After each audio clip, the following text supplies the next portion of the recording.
They saved lives. They lit up the world. They made machines run, homes safer, cities cleaner, and yet your textbook never mentioned them. Why can you recite the names of Thomas Edison, Alexander Graham Bell, and Henry Ford, but not Lewis Latimer, Granville T. Woods, or Garrett Morgan? Is it an accident? Or something more intentional? Because if you knew who really built America's future, you might question who's allowed to define its past.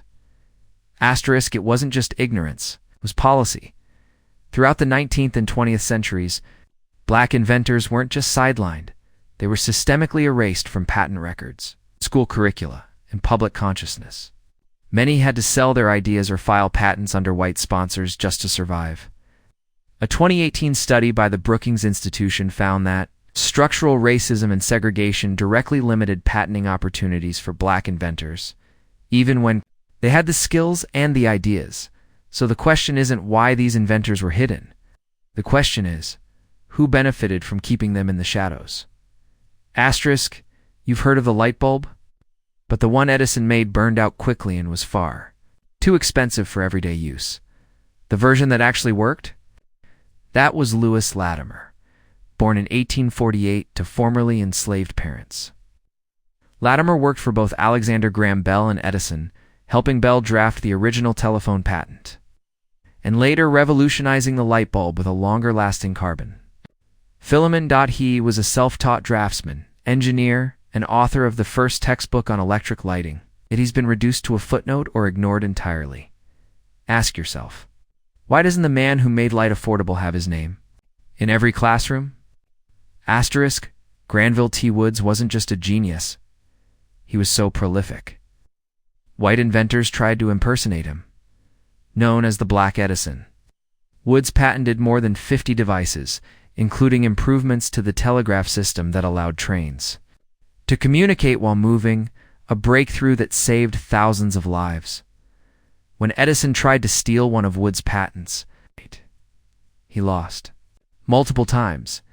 Yet when schoolchildren learn about the evolution of communications, Woods is invisible. We're told Edison won, but not who beat him. Asterisk, in 1916. A tunnel explosion under Lake Erie trapped several workers underground. Toxic fumes spread. Emergency crews couldn't reach them. One man, Garrett Morgan, put on a crude gas mask of his own invention, descended into the deadly shaft, and brought them out alive. That gas mask later saved lives in World War I. But the newspapers didn't credit him until they realized he was black. Then they buried the story. Morgan also invented the modern traffic light. But how many of us know that the green, yellow, red system we use today came from a black man? And black genius saves lives? Why does history look the other way? Asterisk, often remembered as the first self-made female millionaire in America, Madam C.J. Walker did more than sell hair products. She built an empire, a business model, a research lab, a factory, and trained thousands of black women to be economically independent. Her success challenged both gender and racial norms in Jim Crow America. Her story wasn't just about beauty, it was about ownership. And that made her dangerous to the dominant narrative. So why is she framed as an anomaly, not a visionary industrialist? Asterisk, he invented modern blood banking. He developed techniques for separating and storing plasma. His work saved thousands during World War II, both on the battlefield and in hospitals. But Dr. Charles Drew resigned from the Red Cross when it enforced a racist policy, segregating blood by race, a scientifically baseless and morally outrageous act. His legacy is buried under red tape and forgotten policy. The man who made blood banks possible died in a car crash at 45. His life cut short like the recognition he deserved.